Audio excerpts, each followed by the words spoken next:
طلباء و طالبات، میں آپ کی معلمہ ربینہ ثروت آج آپ کو جماعت ناہم کا سبق آرام و سکون پڑھاؤں گی۔ پہلے 6 اسباق آپ جماعت ہشتم میں پڑھ چکے ہیں۔ اسی طریقہ کار کو اپناتے ہوئے آج ہم سبق نمبر 7 آرام و سکون پڑھیں گے، جس کے مصنف کا نام سید امتیاز علی تاج ہے۔ سب سے پہلے میں آپ کو تعارف پڑھاؤں گی۔ آپ کی اردو کی کتاب جماعت ناہم کا یہ صفحہ نمبر 46 یعنی 46 ہے، اس پر توجہ فرمائیں۔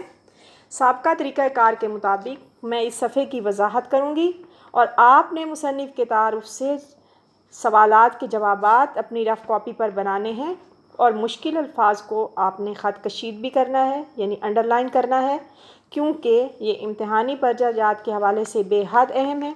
تعارف سے ہی شروع کرتی ہوں۔ سید امتیاز علی تاج 1900 میں لاہور کے ایک علمی اور ادبی گھرانے میں پیدا ہوئے۔ ان کے والد مولوی ممتاز علی کو شمس العلماء کا خطاب ملا، ویری امپورٹنٹ کوشچنس کے لیے، اور اس لیے کیونکہ وہ عربی، فارسی اور اردو کے بہت بڑے عالم تھے۔ اس کے علاوہ انہوں نے برصغیر میں جدید صحافت کی بنیاد بھی رکھی۔ آپ نے یعنی سید امتیاز علی تاج نے central model school, government college Lahore سے تعلیم حاصل کی۔ علم و ادب میں وہ اتنے ماہر تھے کہ زمانہ طالب علمی ہی سے یعنی بچپن سے ہی انہوں نے مختلف اور منفرد انگریزی ڈراموں کے ترجمے کیے اور انہیں اسٹیج پر پیش بھی کیا۔ 1932 میں ان کا مشہور زمانہ ڈرامہ انارکلی شائع ہوا، جو کہ اردو ادب کا ہمیشہ یاد رہنے والا کردار ہے، جس نے ادب کے ہر قاری کے ذہن پر انمٹ نقوش چھوڑے ہیں۔ ان کے مزاحیہ اسکیچ چچا چھکن کے نام سے بھی شائع ہوئے، جو بہت مقبول ہوئے۔ یہ مزاحیہ مضامین کا ایک مجموعہ ہے۔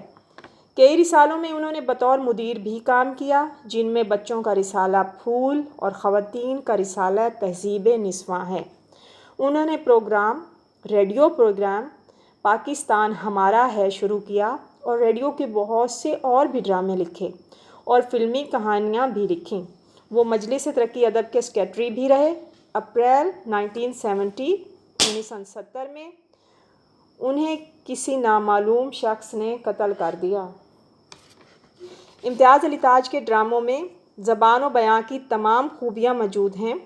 ان کی تحریریں سادہ اور بے تکلف انداز لیے ہوتی ہیں۔ وہ الفاظ کو بڑے سلیقے سے استعمال کرتے ہیں کہ معمولی اور سادہ الفاظ کو بھی عمدہ طریقے سے استعمال میں لاتے ہوئے قاری کے ذہن پر انمٹ نقوش چھوڑتے ہیں کہ اس کو پڑھنے والا متاثر ہوئے بغیر نہیں رہ سکتا۔ ان کے ڈراموں کی زبان سادہ اور رواں ہے، یعنی سلیس ہے، عام ہے اور بہت ہی باربط ہے، مسلسل ہے، یعنی وہ جملوں میں بہت ہی خوبصورتی پیدا کرتے ہیں۔ انہوں نے کرداروں کی تخلیق میں بڑی مہارت سے کام لیا ہے۔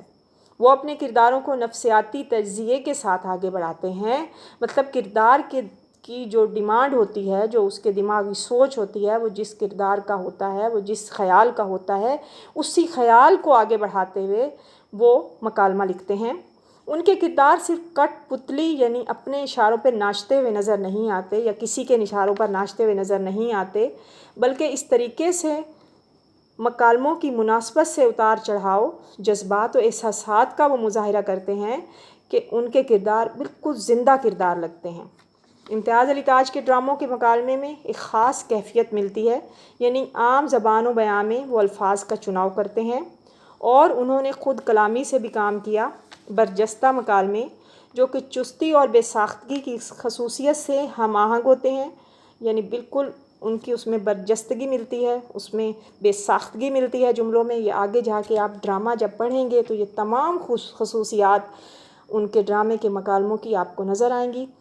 کسی ڈرامے کی کامیابی کا دار و مدار اس کے مکالموں پر ہوتا ہے، ویری امپورٹنٹ، بہت ہی اہم بات ہے یہ۔ کوئی بھی ڈرامہ اس وقت کامیاب نہیں ہو سکتا جب تک اس کے مکالمے اچھے نہ ہوں، جب تک اس کے مکالمے زبردست نہ ہوں، وہ کامیاب نہیں ہوگا۔ اس لیے انہوں نے مکالمہ نگاری پر خصوصی توجہ دی۔ کسی ڈرامے کی کامیابی کا انحصار اس بات پر بھی ہوتا ہے کہ ڈرامہ نگار کس طرح اپنے جذباتی مکالمے میں پڑھنے والے کو اپنے ساتھ رکھتا ہے، مطلب وہ اس کی نفسیات بھی سمجھ کے اپنے مکالموں میں وہ نفسیاتی باتیں کرتا ہے۔ ان کے ڈراموں میں جذبات نگاری کی بہت حسین مثالیں ملتی ہیں جو کہ باقی اردو ڈرامائی ادب میں بہت ہی کم پائی جاتی ہیں۔ ان کا مشہور و معروف ڈرامہ آرام و سکون اس کی واضح مثال ہے۔ ان کے مزاح میں کہیں کوئی تکلف یا بناوٹ نہیں پائی جاتی، بلکہ معمول کے واقعات اور کرداروں کے سادہ مکالموں سے ہی مزاح پیدا کرتے ہیں۔ اب ہم مصنف کے تعارف سے مشکل الفاظ کے معنی پڑھیں گے۔ پہلا لفظ ہے لسانی خوبیاں، یعنی زبان کی خوبیاں۔ مراد موقع کی مناسبت سے خوبصورت الفاظ کا چناؤ اور استعمال۔ سلیس یعنی سادہ، عام فہم۔ رواں باربط، مسلسل، تیز، کٹ پتلی، اشاروں پہ ناچنے والے۔ متحرک، حرکت کرتے ہوئے۔ چستی، تیزی۔ اس سبق کا سب سے پہلے مرکزی خیال پڑھ لیں گے، پھر ہم سبق شروع کریں گے۔ اس سبق کا مرکزی خیال یہ ہے کہ میاں کام کی زیادتی اور گھر میں شور و غل کی وجہ سے علیل ہے، یعنی اس ڈرامے کا جو مرکزی کردار میاں ہے وہ کام کی زیادتی اور گھر میں شور کی وجہ سے بیمار ہیں۔ علیل کا مطلب بیمار ہیں۔ ڈاکٹر آرام و سکون کا مشورہ دیتا ہے، لیکن بیوی باتونی اور لڑاکا ہے، اس لیے میاں کو گھر میں بیوی کی رویے سے کوئی آرام میسر نہیں آتا۔ ناچار یعنی نہ چاہتے ہوئے بھی وہ اکتا کر تنگ آ کر اپنے دفتر کی راہ لیتا ہے، یعنی اپنے دفتر چلا جاتا ہے۔ گویا اس کا خیال ہے کہ اسے گھر کی نسبت تو دفتر میں علیحدہ بیٹھ کر زیادہ آرام و سکون ملے گا۔ اب ہم سبق آرام و سکون شروع کریں گے۔ آپ کی کتاب کا صفحہ نمبر 47 یعنی 47 ہے۔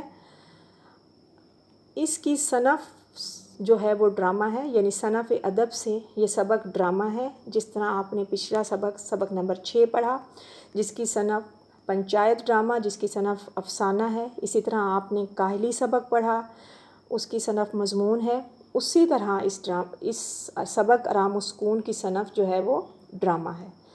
اب ہم یہ ڈرامہ پڑھیں گے، لیکن اس سے پہلے میں آپ کو چھوٹی سی ایک بات بتاؤں گی کہ اس ڈرامے کو جب آپ نے پڑھنا ہے تو ایک بات کو ضرور مد نظر رکھنا ہے کہ مکالمہ نگاری جو ہے وہ کس طرح کی جاتی ہے، کس طرح مکالموں کا استعمال ہوتا ہے، کس طرح الفاظ کا چناؤ ہوتا ہے، کس طرح آپ نے اس مکالمے کو دیکھتے ہوئے جو اس کی باتیں ہیں وہ آپ نے نوٹ کرنی ہیں تاکہ آپ مکالمہ نگاری میں عبور حاصل کر سکیں۔ چونکہ آپ مکالمہ نگاری جو ہے وہ جماعت ہشتم میں کر چکے ہیں، اس لیے آپ اپنی مکالمہ نگاری کو اس ڈرامے سے بہت بہتر بنا سکتے ہیں۔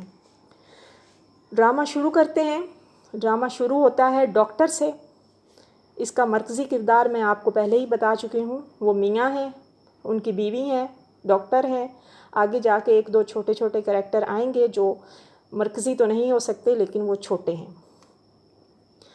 جی ہم شروع کریں گے، ساتھ ساتھ میں ریڈنگ بھی کروں گی، ساتھ ساتھ میں آپ کو مشکل الفاظ کے معنی بھی لکھواؤں گی جو آپ نے اپنی کتاب پر انڈر لائن بھی کرنے ہیں اور آپ نے لکھنے بھی ہیں، کیونکہ یہ بہت اہم ہوتے ہیں۔ اور ایک بہت ہی اہم اور بات وہ یہ کہ سیاق و سباق کو بھی مد نظر رکھتے ہوئے ہم ایک اقتباس کی تشریح کیا کرتے ہیں۔ اس تمام چیپٹر کو جب میں آپ کے سامنے وضاحت کروں گی، ایکسپلین کروں گی، تو آپ نے غور سے توجہ سے سننا ہے تاکہ آپ کسی بھی اقتباس کو، کسی بھی پیراگراف کو بعد میں ایکسپلین کر سکیں، اس کی تشریح کر سکیں۔ جی اب ہم شروع کرتے ہیں۔ ڈاکٹر: جی نہیں بیگم صاحبہ، تردد کی کوئی بات نہیں۔ یعنی کہ ڈاکٹر جو ہیں وہ میاں کو چیک کرنے کے بعد کہتے ہیں بیوی سے کہ بیگم صاحبہ فکر کی کوئی ضرورت نہیں ہے، میں نے بہت اچھی طرح معائنہ کیا ہے، یعنی میں نے چیک اپ کر لیا ہے، صرف تکان کی وجہ سے حرارت ہو گئی ہے۔ یہاں لفظ تکان آیا ہے جس کا مطلب تھکان ہے، جس کی وجہ سے ان کو بخار ہو گیا ہے، وہ کہہ رہے ہیں۔ ان دنوں آپ کے شوہر غالباً کام کی وجہ سے بہت زیادہ تھک گئے ہیں یا بہت زیادہ کام کر رہے ہیں۔ بیوی جواب دیتی ہے، ڈاکٹر صاحب ان دنوں کیا ان کا ہمیشہ سے ہی یہی حال ہے؟ صبح 10 بجے دفتر جا کر شام 7 بجے سے پہلے کبھی واپس ہی نہیں آتے۔ ڈاکٹر جبھی تو میرے خیال میں انہیں دوا سے زیادہ آرام و سکون کی ضرورت ہے، کیونکہ کاروبار کی پریشانیاں الجھنیں بھلا کر ایک روز بھی آرام و سکون کے لیے گزارا جائے تو طبیعت انشاءاللہ بحال ہو جائے گی۔ یہ ڈاکٹر انہیں مشورہ دے رہے ہیں بیوی کو کہ اگر یہ اتنا زیادہ کام کرتے ہیں، کاروبار کی پریشانیاں ہیں، تکلیفیں ہیں، ان کو بھلا کر صرف ایک دن کام نہیں کریں گے، آرام کریں گے تو انشاءاللہ طبیعت جو ہے ان کی اچھی ہو جائے گی اور وہ دوبارہ تر و تازہ ہو کر، تازہ دم ہو کر، فریش ہو کر دوبارہ کام کی طرف مائل ہو سکیں گے، یعنی کام کر سکیں گے۔ آگے بیوی کہتی ہیں جی 20 مرتبہ کہہ چکی ہوں، یعنی یہاں 20 سے مراد کئی مرتبہ ہے۔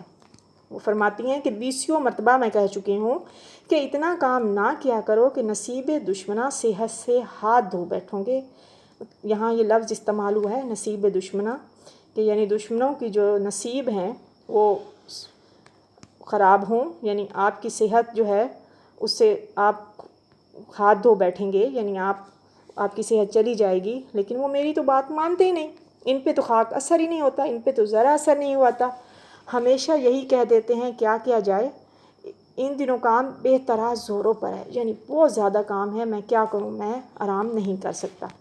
ڈاکٹر ہر روز تھوڑا تھوڑا وقت آرام و سکون کے لیے نہ نکالا جائے تو پھر بیمار پڑ کر بہت زیادہ وقت نکالنے کی ضرورت پڑ جاتی ہے۔ یہ لائن جو آپ پڑھ رہی ہیں بے حد اہم ہے، یہ سب کے لیے ہے، اس پہ توجہ فرمائیں کہ انسان کو ہر روز تھوڑا تھوڑا وقت آرام کے لیے نکالنا چاہیے، ورنہ پھر ذہن جو ہے وہ متاثر ہوتا ہے، انسانی جسم تکلیف میں آ سکتا ہے اور پھر بہت زیادہ ٹائم جو ہے ہمیں اپنے آرام و سکون کے لیے نکالنا پڑ جاتا ہے اور ہم بیمار بھی ہو سکتے ہیں اور ہمارا کام بھی متاثر ہو سکتا ہے۔ بیوی یہ بات آپ نے انہیں بھی سمجھائی، یعنی جو بات بیوی کہہ رہی ہیں ڈاکٹر سے کہ جو آپ بات مجھے بتا رہے ہیں کیا یہ بات آپ میرے میاں کو، میرے شوہر کو بتا چکے ہیں؟ میں نے کہا سن رہے ہو جی ڈاکٹر صاحب کیا کہہ رہے ہیں؟ ابھی ڈاکٹر کی بات سن کر وہ فوراً میاں کی طرف مخاطب ہوتی ہیں اور کہتی ہیں کہ آپ نے سنا ڈاکٹر صاحب آپ سے کیا کہہ رہی ہیں؟ میاں کہتے ہیں ہوں، کیونکہ وہ سخت تکلیف میں ہے، کوئی لمبا جملہ اس وقت نہیں بول رہے۔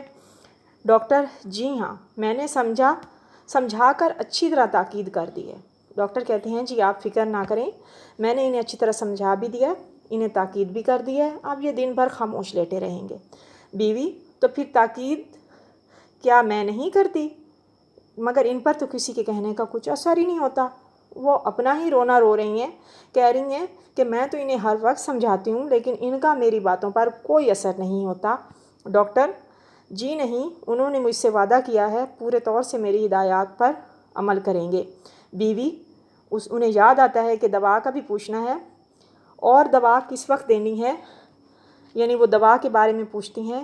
ابھی آپ سمجھ رہے تھے صفحہ نمبر 47 یعنی 47، اب میں وضاحت کروں گی صفحہ نمبر 48 یعنی 48 صفحے کی۔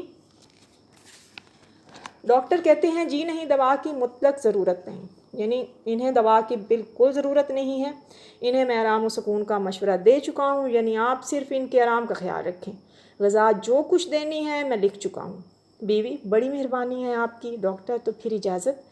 بیوی فیس میں آپ کو بھجوا دوں گی۔ ڈاکٹر اس کی کوئی بات نہیں، آ جائے گی۔ تکلف میں کہتے ہیں کہ آپ پریشان نہ ہوں، کوئی بات نہیں، فیس آ جائے گی۔ بیوی اونچی آواز سے وہیں کھڑے کھڑے ہی پکارتی ہیں اپنے ملازم کو، ارے للو، جس کا نام للو ہے، میں نے کہا ڈاکٹر صاحب کا بیگ باہر کار میں پہنچا دیجیے، یعنی دیجیے۔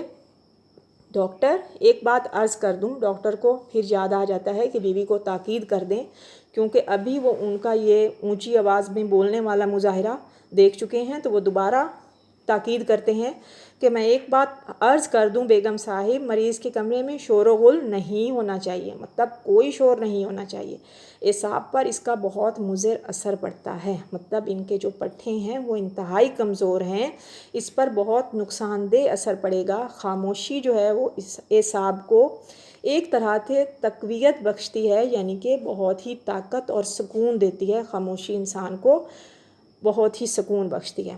وہ دوبارہ ان کو تاکید کر دیتے ہیں۔ بیوی: مجھے کیا معلوم ڈاکٹر صاحب، آپ اطمینان رکھیں، میں ان کے کمرے میں کوئی پرندہ پر بھی نہیں مارے گا۔ یعنی کہ اس کا مطلب یہ ہے کہ میں ان کے آرام کا اتنا خیال رکھوں گی، کوئی شور نہیں ہونے دوں گی، یہاں کوئی شور نہیں کرے گا۔ اس بات کا یہ مطلب ہے پرندہ پر نہیں مارے گا، مطلب ذرا سا بھی شور نہیں ہوگا۔ اتنی ہی دیر میں ابھی وہ یہ بات کر ہی رہی ہیں کہ ملازم اندر داخل ہوتا ہے۔ للو: حضور ڈاکٹر، اٹھا لو یہ بیگ۔ تو آداب، یعنی وہ اللہ حافظ کرنے کا یہ ایک ادبی طریقہ ہے، تو وہ کہتے ہیں آداب، یعنی اللہ حافظ، میں اب چلا۔ بیوی بھی آگے سے آداب ہی کہتی ہیں، اللہ حافظ کے جواب میں اللہ حافظ کہتی ہیں۔ ڈاکٹر اور ملازم جاتے ہیں، قریب آ کر میاں کے قریب آتی ہیں اور ان کو دوبارہ پریشان ہی کرتی ہیں، تو ان سے سوئے ہوئے کو ان کو دوبارہ پوچھتی ہیں، میں نے کہا جی سو گئے کیا؟ میاں: یوں ہی چپکا پڑا ہوں، یعنی ایسے ہی آرام سے چپ چاپ پڑا ہوں۔ بیوی: بس بس بس، چپکے ہی پڑے رہیے، یعنی کہ بالکل خاموشی سے ہی لیٹے رہیے، ڈاکٹر صاحب بہت سخت تاکید کر گئے ہیں، یعنی بہت انہوں نے آپ کو یہ مشورہ دیا ہے، سخت تاکید کی ہے کہ آپ کسی سے بات نہیں کریں گے اور آپ کے کمرے میں بھی کوئی بات نہ کریں۔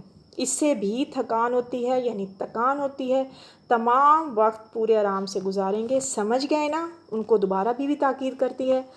آپ میاں جو ہیں وہ آواز سے تھوڑا تھوڑا کراتے ہیں، یعنی انہیں اب تھوڑی تھوڑی تکلیف ہو رہی ہے، تو وہ کہتے ہیں میاں تھوڑے سے کرا بھی رہے ہیں، تکلیف میں ہیں اس وقت، جیسی آواز تکلیف میں نکلتی ہے وہ نکال رہے ہیں۔ بیوی: کیوں بدن ٹوٹ رہا ہے؟ کیا آپ کے بدن میں درد ہے؟ آپ کے جسم میں درد ہے؟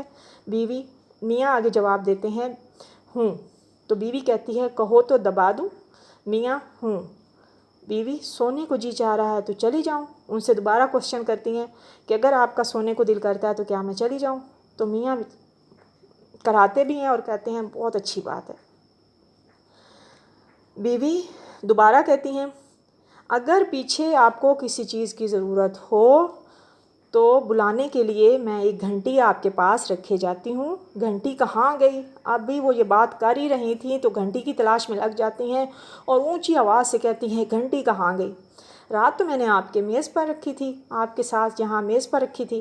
اللہ جانے یہ کون اللہ مارا جس پہ اللہ کی مار پڑے۔ وہ کوستی ہیں، یعنی اللہ اس کو مارے۔ یہ بہت غلط بات ہوتی ہے، ہم لوگ عام روٹین میں اس طرح کے جملے بول جاتے ہیں جو کہ بہت غلط ہوتے ہیں، ہمیں چاہیے کہ اس طرح کے لفظ نہ بولیں، لیکن یہ اکثر گھروں میں یہ باتیں ہوتی ہیں۔ یہاں مصنف کے الفاظ کی برجستگی اور الفاظ کا چناؤ صاف نظر آ رہا ہے۔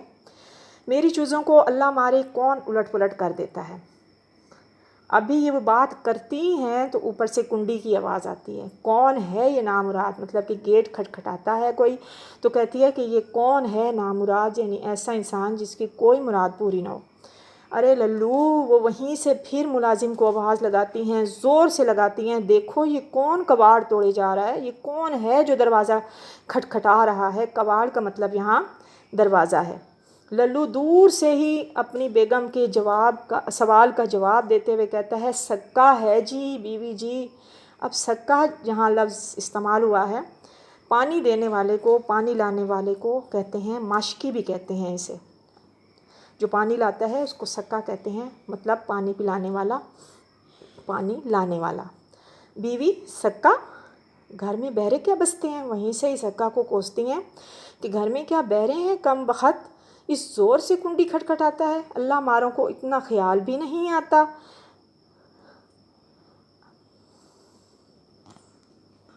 اب ہم نے ابھی آپ کے سامنے صفحہ نمبر 48 ایکسپلین کیا ہے، اب میں کروں گی صفحہ نمبر 49۔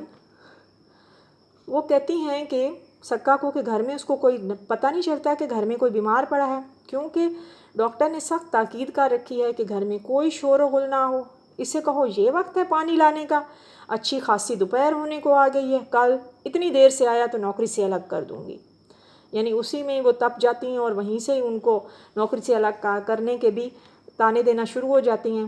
میں نامراد کو 20 مرتبہ یعنی کئی مرتبہ کہلوا چکی ہوں کہ صبح سویرے ہی آ جایا کرو، لیکن اس کے کان پر تو جوں نہیں رینگتی۔ محاورہ استعمال ہوا ہے کان پر جوں نہ رینگنا، جوں نہیں رینگتی، اس کا مطلب ہے کہ کسی بات کا کوئی اثر نہ ہونا۔ اب میاں یہ ساری جو اس کی باتیں ہیں، اتنا شور، اتنا یہ سارا کچھ سن رہے ہیں، تو بیچارے گھبرا کر کہتے ہیں ارے بھائی اب بخشو اسے، بھائی معاف بھی کر دو۔ بیوی کہتی ہے بخشوں؟ کیسے بخشوں؟ ذرا طرح دو، یعنی ذرا ڈھیل دو تو یہ لوگ سر پر سوار ہو جاتے ہیں۔ میاں ہوں کراتا ہے۔ بیوی کیوں زیادہ درد محسوس ہو رہا ہے؟ میاں ہوں۔ اب بیوی للو سے کہو کہ آ کر دبا دے۔ میاں کہتا ہوں مطلب کہ نہیں، مجھے نہیں دبوانا۔ بیوی یہ دیکھو، جو کہ وہ تھوڑی دیر پہلے گھنٹی ڈھونڈ رہی تھیں وہ ان کو انگیٹھی پہ رکھی نظر آ جاتی ہے۔ یہ دیکھو یہاں انگیٹھی رکھی ہے۔ اب یہاں لفظ انگیٹھی استعمال ہوا ہے۔ اکثر گھروں میں انگیٹھی پائی جاتی ہے، ایک طرح سے کمرے میں ایک شیلف ٹائپ ہوتی ہے، تھوڑی سی بڑی ہوئی ہوتی ہے۔ سردیوں میں اس میں آگ بھی جلاتے ہیں، لکڑیاں بھی جلا سکتے ہیں، ہیٹر بھی رکھتے ہیں۔ یہ ہیٹر کے لیے ایک جگہ بنی ہوتی ہے، لکڑیوں کے لیے بھی اسے انگیٹھی کہتے ہیں۔ آپ بتائیے، آپ آ گئی یہاں، پاؤں تھے اس کے؟ یہ حرکتیں اس للو کی ہیں۔ کم بخت نے قسم کھا رکھی ہے کبھی کوئی چیز ٹھکانے پر نہیں رہنے دے گا۔ اللہ جانے یہ نامراد میری چیزوں کو ہاتھ لگاتا ہی کیوں ہے۔ پوری طرح سے وہ اس وقت غصے میں ہیں، اور میاں جو ہیں وہ اس بات سے سخت پریشان ہو رہے ہیں۔ کیوں ہے للو؟ ارے للو وہیں سے پھر اس کو آوازیں دینا شروع ہو جاتی ہیں۔ میاں ارے بھائی کیوں ناحق شور کر رہی ہو؟ کیوں بلا وجہ ناحق یہاں لفظ استعمال ہوا ہے، بلا وجہ شور کر رہی ہو، غل کر رہی ہو؟ گھنٹی رات میں نے خود ہی میز سے اٹھا کر انگیٹھی پر رکھی تھی۔ میاں بیچارے خود اپنی غلطی مان جاتے ہیں، کہتے ہیں کہ اس کو مت کوسو، گھنٹی میں نے خود ہی اٹھا کر میز سے انگیٹھی پر رکھی تھی۔ وہ دوبارہ پھر کہانا شروع ہو جاتے ہیں۔ بیوی تم نے؟ ہے وہ کیوں؟ میاں بھائی ننا بار بار بجایا جا رہا تھا، وہ اپنے بچے کا ذکر کر رہے ہیں، بیٹے کا، تو میرا دم الجھنے لگا، مجھے اچھا نہیں لگ رہا تھا، مجھے سخت کوفت ہو رہی تھی تو میں نے اٹھا دی۔ وہ پھر کرانے لگ جاتے ہیں۔ للو آ کر میں نے بلایا ہے بیوی جی۔ بیوی للو کو بلاتی ہے تو للو آ کر کہتا ہے کیا مجھے بلایا ہے آپ نے؟ کم بخت اتنی دیر سے آوازیں دے رہی ہوں، کہاں مر گیا تھا؟ للو گودام سے ریٹھے ڈھونڈ رہا تھا۔ گودام یہاں لفظ استعمال ہوا ہے۔